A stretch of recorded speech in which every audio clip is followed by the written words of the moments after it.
Bonjour à tous. Aujourd'hui, j'aimerais vous présenter un sac à dos, de l'armée yougoslave de l'époque de Tito. Donc, on remonte en pleine guerre froide, dans les années 70 jusqu'aux années 80-90. Donc, c'est un sac à dos qui peut être aussi converti en sac de messager. Je vais vous présenter tantôt. Comme beaucoup de choses de cette époque-là, de l'époque yougoslave, il y avait beaucoup d'inspiration qui provenaient de la Deuxième Guerre mondiale, spécialement de l'Allemagne, et aussi du côté communiste. Donc on se retrouve avec des fonctions des fois particulières. On a retrouvé ça avec leur casque, avec plusieurs pièces d'équipement. Donc celle-ci ne fait pas exception. Donc qu'est-ce qu'on a? On détaille la chose un peu. Premièrement, dans les matériaux, on retrouve ce fameux canevas, puisque j'ai d'autres pièces d'équipement de cette époque aussi. Donc on peut voir la fameuse gamelle. Donc c'est le même type de canevas. La poche de masque à gaz par exemple. Vous voyez encore les attaches aussi. Vous allez voir, c'est les mêmes matériaux classiques que l'on retrouve dans cette pièce d'équipement. Donc ce canevas, on a des boucles en général et des pinces que je vais vous détailler tantôt alligator. Donc pièces en métal avec les types de boutons qu'on appelle le Lift the Dot, que je vais vous présenter dans quelques secondes. Donc, fonctionnalité. Ce sac peut être converti, c'est un sac à dos qui peut être converti en sac de messager. Donc vous allez voir que le système de harnais, qui est un peu particulier. Voilà. Ici, j'ai mis un poncho en bas ici, pour vous présenter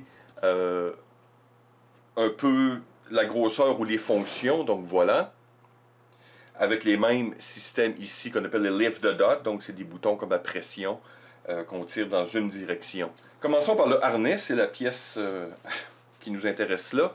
Donc on a un rembourrage très simple avec des passants, sangles qui s'attachent ici par une genre de pince alligator et en bas aussi par le même type d'attache. Ajustable, mais c'est inutilement compliqué. Vous allez voir pourquoi. Ensuite, le sac lui-même, ici on est à l'arrière, donc on a un rembourrage. Rien de particulier. Une boucle ici en haut pour attacher. Donc en Y, encore ici, on retrouve un peu les influences de la Deuxième Guerre mondiale, un peu. Voilà. Et dans le bas ici, j'ai mis un poncho, évidemment, pour vous montrer. On a deux sangles traditionnelles, mais aussi on a ces deux boucles ici. C'est pour faire passer une ceinture. Donc, un peu vieux. Voilà. Donc, vous voyez que les sangles gardent toujours votre poncho attaché ou peu importe quel pièce d'équipement. Et vous allez avoir, exemple, votre ceinture. Ici, je mets une ceinture un peu bidon. Et vous refermez. Hop. Voilà. Mon ancienne ceinture canadienne va très bien ici. Donc, ça permet une plus grande stabilité. C'est sûr. Donc, est-ce que c'est vraiment pratique? J'en ai aucune idée. Mais je l'ai essayé de cette manière-là, et oui, effectivement, ça permet de faire comme un assaut pack plus stable. Donc, on peut avoir une ceinture avec ses équipements. Donc, voilà. Bon, mais c'est une fonction qui est là. Ce sac date de 1975. Donc, c'est sûr que je ne m'attends pas à des performances particulières de haut niveau. Mais j'ai vu, avec d'autres YouTubers, une version de ce sac qui est presque identique, sauf qui a été remplacée par des velcro et quelques autres détails, mais datant de 1993. Donc c'est bien passé l'époque de Tito, qui est mort en 80, si je me souviens bien. Donc ce sac, le mien est 75 jusqu'à 93, donc on parle presque de 20 ans de service. Quand même assez intéressant. Donc, tant qu'à être dans les sangles, tiens, on va les enlever, mais il faut montrer les fonctionnalités. Donc, À l'arrière, dans cette boucle-là, vous avez des pinces alligators. Donc, vous avez qu'à presser et sortir. Hop. Et faire la même chose dans le bas. Et hop. Je vais détailler les sangles immédiatement, puisque comme ce sac peut être aussi converti en sac de messager, donc on s'attend à voir, disons, le rembourrage à peu près au niveau de l'épaule. Ce qui est étrange, c'est que l'attache de la boucle d'un côté est fixe. Ici, c'est cousu sur le rembourrage, cette boucle d'ajustement. Donc, le rembourrage lui-même ne peut pas se déplacer, donc, disons, vers le milieu. Donc, si, je ne sais pas si vous me comprenez, donc si vous le portez comme un sac de messager, le rembourrage va se retrouver complètement vers l'avant ou complètement vers l'arrière. Un peu weird. Donc, vous avez un ajustement ici, et en bas, vous avez aussi le même type de boucle. Et là, je l'ai mis au minimum. Et vous allez le voir, là, je me suis filmé avec en les deux modes. Je suis assez grand et gros, et je peux vous dire que le sac se retrouve littéralement dans le milieu de mon dos. Donc, faudrait une manière plus pratique de raccourcir pratiquement de moitié ces sangles. Donc, il y a sûrement une astuce à faire. Mais donc, quand vous tirez la boucle ici, vous devez la faire passer par en dessous. Comme je vous dis, là, je ne ferai pas une grande démonstration, c'est inutilement compliqué comme sangle. Donc, il y aurait d'autres choses à faire ou à remplacer. Donc, revenons à notre sac principal.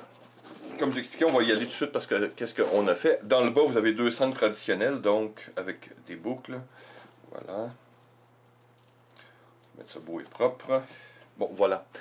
Et comme vous avez pu voir, les sangles sont très justes pour un poncho. Mettez pas une plus grosse pièce d'équipement. C'est vraiment fait relativement pour un poncho.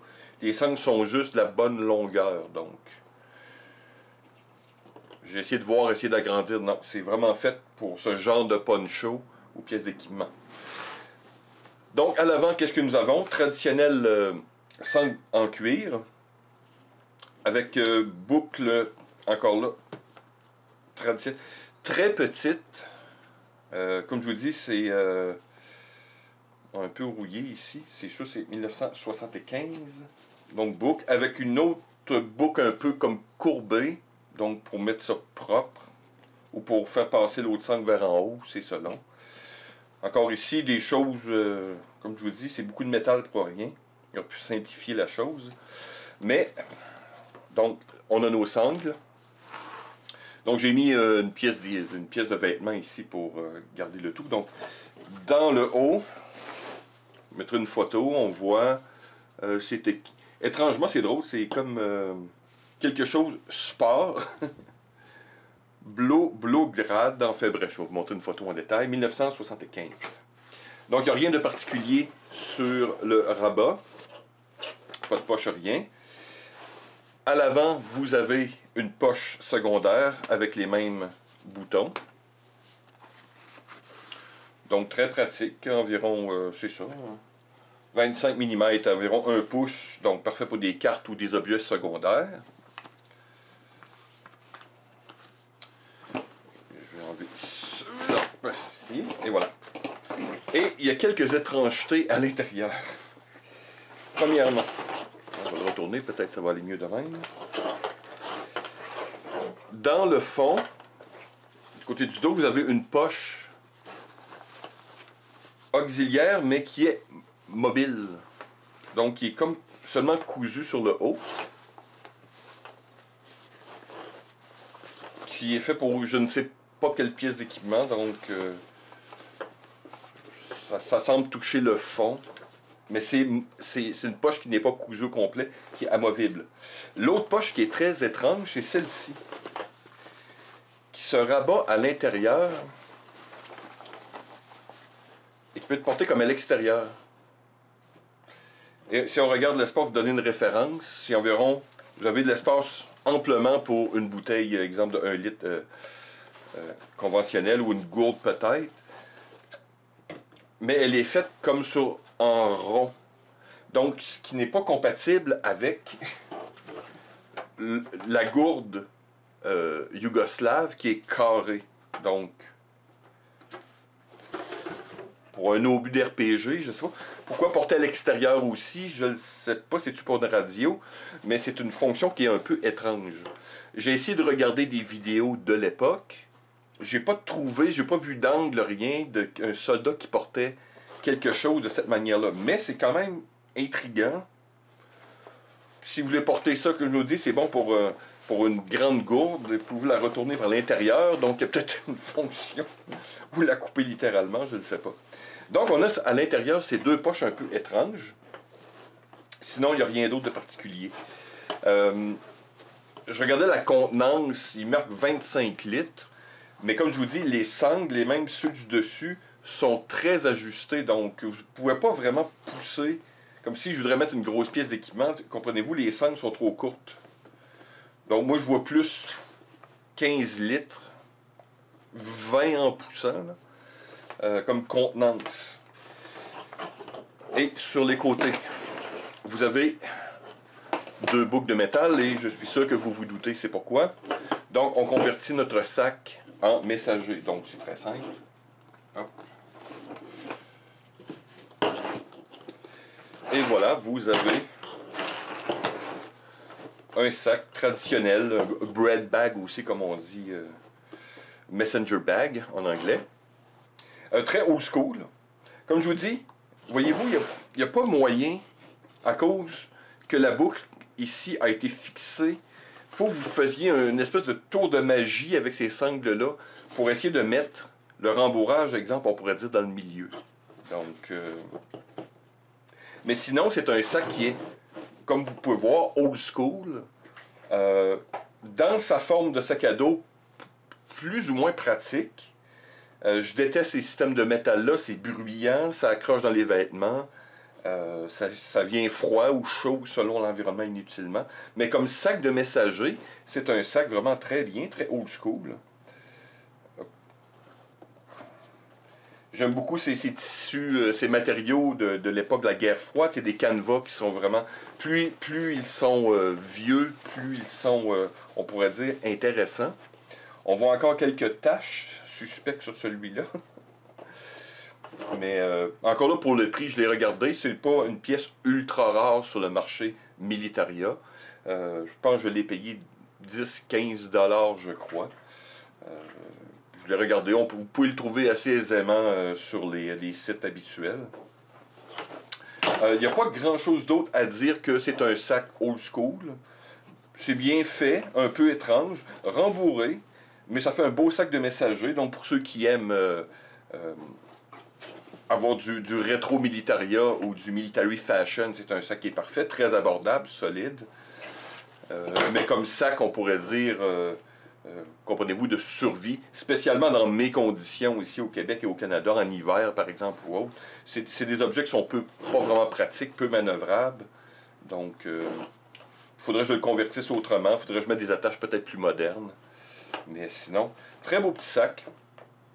Donc voilà, c'était seulement une présentation d'une autre pièce d'équipement pour votre plaisir. Donc merci de m'avoir écouté. À la prochaine.